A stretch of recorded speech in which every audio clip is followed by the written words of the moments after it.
he was wondering why is the Bangalore crowd cheering so much for England? Is it a wicket going or something? And by the time he came out, Kevin O'Brien had almost taken the game away from them.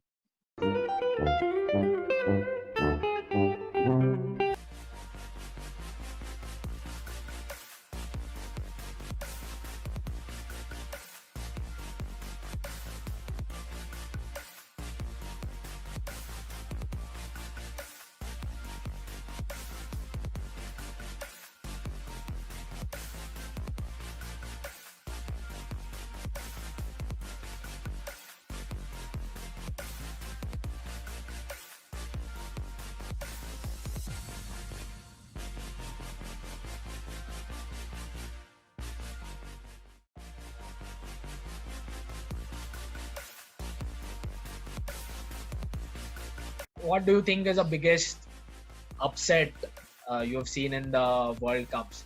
Like it can be of the associate nations, but not per se. Like any other, you can say an upset, biggest upset in the World Cup matches.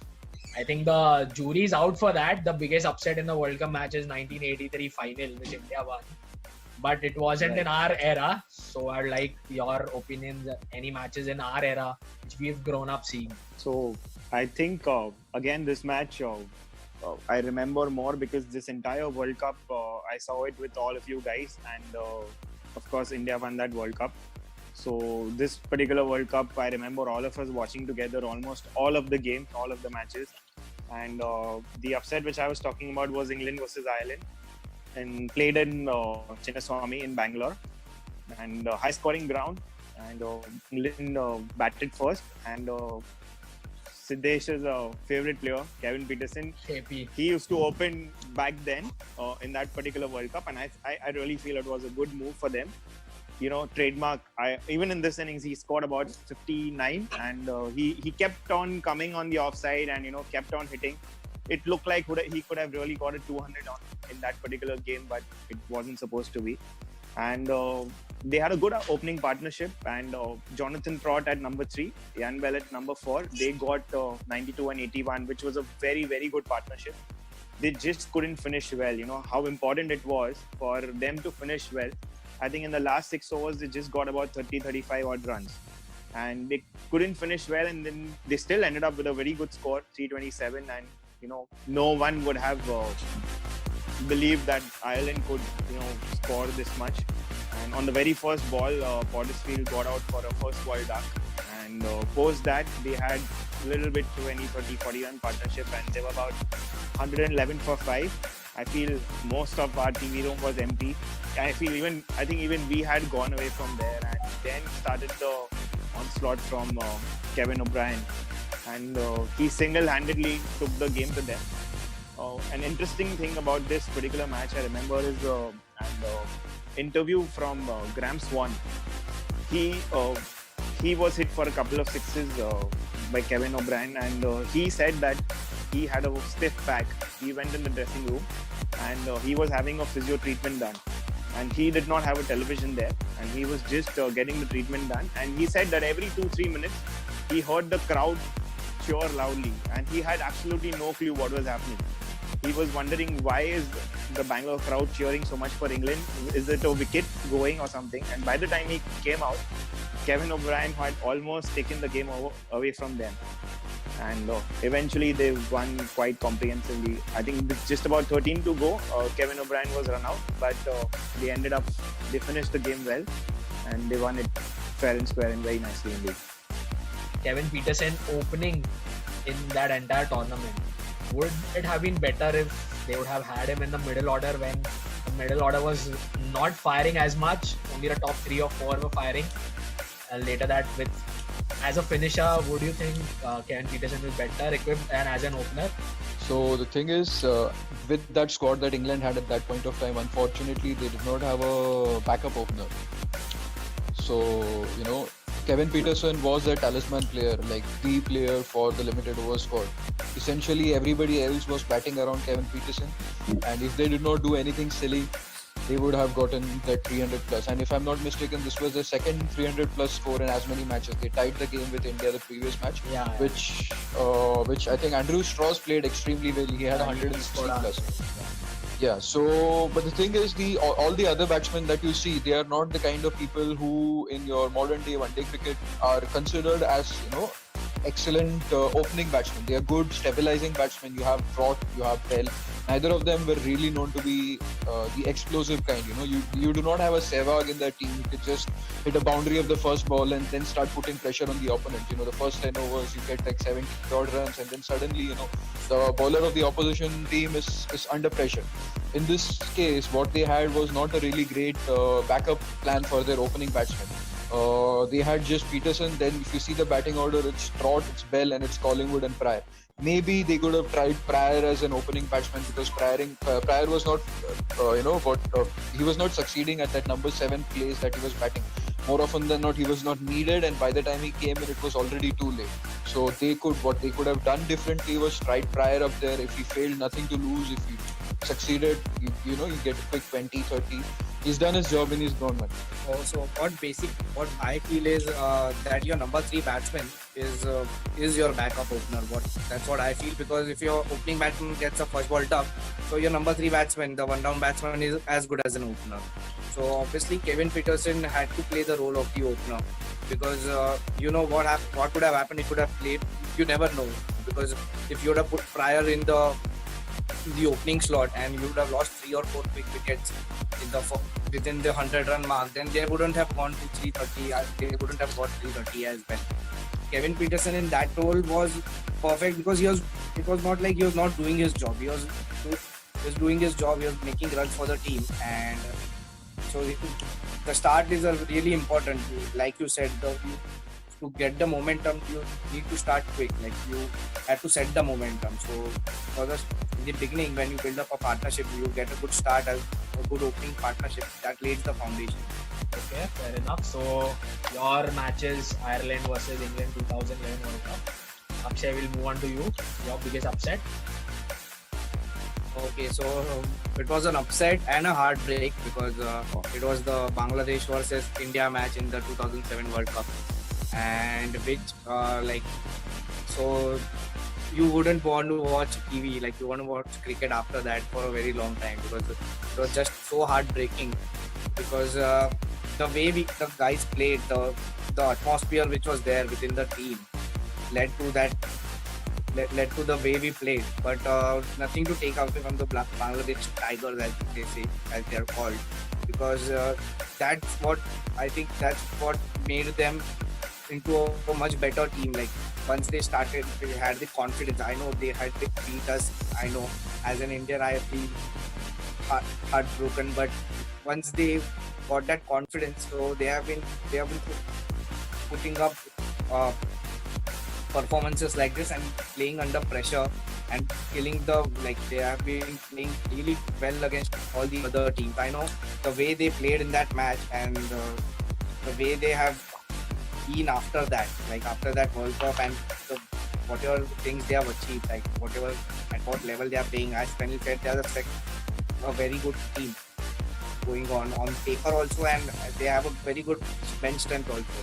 The likes of Litton Das, who was in the on and off, he has been he is in the team of the team, but he is a really good player, and he also started to make his mark. So I think we have to expect much from the Bangladeshi side in the upcoming World Cups as well, and in the T20 World Cup. And that match particularly, I should say that I think the coach of our team was what was his name? Greg Chappell. Chappell. So I thought it was Ian, but I was going to say Ian Chappell. So that's what led to the misery. That's what I would like to say. It was a misery which he had put us in. But one good thing was that after that World Cup, we came out and we prepared ourselves in the next 4 years for the next World Cup. That was a really good thing after the second of the coach. But that match was a really big. It was the biggest upset which would have happened. Like, I know there are other matches wherein you would say that okay, England had the Ireland team beat England, but what happened here was the entire team. It was the entire country which was like Upset. heartbroken, and the entire country upset with that. I think this was a World Cup which had a different format compared to the other World Cups, where we had, I think Bermuda, I think was one Yeah. which we just won that First match, and we lost against Sri Lanka and Bangladesh. It was a total disaster. The World Cup, right from the start, Sachin was demoted to number 4, which never went well with anyone, not in the team, not anywhere. It was just the team atmosphere. It just did not look right. Just to see the faces after the loss. After we were out of the World Cup. Like someone like Sachin, Dravid, and Ganguly, Sehwag. All of them sitting on that bench, absolutely saddened, disheartened. People were burning all the posters, and it was really, really sad that particular tournament. Okay, so moving back specifically to the match, Bangladesh had a lot of youngsters playing that match who then eventually went on to become legends of Bangladesh cricket, and they were the guys who were instrumental, very young players, but I guess Tamim Iqbal, Mushfiqur Rahim, Shakib and Murtaza, all four of them played a very, very big role, Crucial now. crucial role in that match. So Siddesh, your thoughts on that specifically? So, as you rightly pointed out, that was a point that I was going to mention as well, that these 4 guys, so the difference between the two teams was that they both had the same core squad going on from that match and going forward up until at least the next World Cup for India and for Bangladesh until today. The thing is the mismanagement of the resources in hand.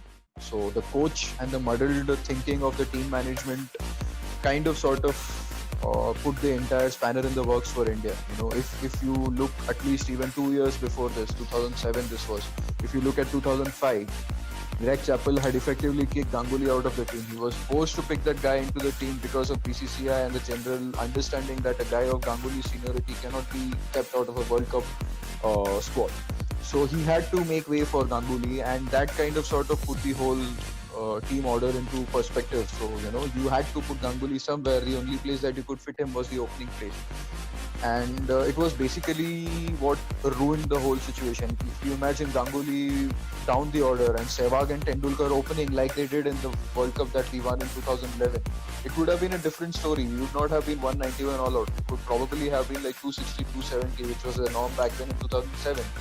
And on the slow, low wickets of West Indies where this World Cup was played, that would have been a winning combination for us. Okay, so And, what do you Bang- guys mean to say is this was more because of our mismanagement and the things going in our team rather than Bangladesh playing really well and winning the match? All said and done, I kind of disagree because Bangladesh really did play well in that match. Credit where it's due. All said and done, India had a terrific batting lineup with with Sehwag, Ganguly, Robin Uthappa, Sachin, Dravid, Yuvraj, Dhoni at number 7, and Agarkar all at match number winners. Yeah, Agarkar at number 8. So all match winners batsmen. So I guess the bowlers really did well. The spinners, Mohammad Rafiq and Abdul Razak, I guess they contained. So yeah, I agree that whatever India was not up to the mark, but credit where it's due, Bangladesh did bowl really, really well. And then Tamim Iqbal attacked superbly, a 17-year-old guy coming down the track and hitting our Zaheer Khan and Aditya Agarkar down the track for 6s. This really takes a lot of guts and chances. So yes, I feel Bangladesh batsmen and bowlers also played well in that match. So taking nothing away from the Bangladeshi team, like you said, their core squad performed beautifully. They did what roles they were assigned, they did it to the perfection. So, it's just that India slipped up. They seized the opportunity when India slipped and they made the best out of it. And I guess you can see the results for itself. 13 years later, Bangladesh is one of the top 5 teams in world cricket right now. So Siddesh, who do you think the biggest upset according to you? Again, I keep coming back to Ireland again and again. I surprisingly like that team a lot. So the 2007 World Cup again, it was a giant killer World Cup, to be honest.